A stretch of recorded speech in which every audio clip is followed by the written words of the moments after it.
Welcome to the last breakfast. Please enjoy the video. You begin by prepping the surface because adhesion is everything. Clean with acetone or isopropyl until no grease remains, then scuff lightly with 400-600 grit. Once done, dip a 1/2-inch natural bristle brush or soft cloth into a tiny amount of rub and buff. You need very little. Apply in smooth, parallel strokes. This first pass lays the base metallic sheen and lets you control coverage. Make sure to keep hands steady and wipe excess immediately. Thin layers dry better and buff up. Once the base coat is dry to the touch, you build depth by applying 2 to 3 thin coats, waiting 10 to 20 minutes between passes so each layer bonds. You want gradual buildup rather than one heavy application.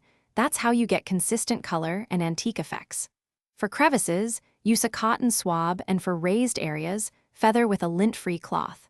When the final coat cures slightly, buff in gentle circular motions to raise the luster. This step transforms sheen into a metal-like finish. Finish the piece by sealing the rub and buff to protect it from wear. Choose clear lacquer for long-term durability or paste wax for a softer feel, and test on scrap first.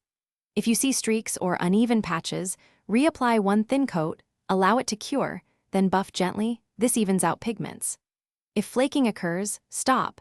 Scuff the area about 1/2 inch around the flaw, clean, and redo from the first step to ensure adhesion. One key tip: always test finishes on scrap before final sealing.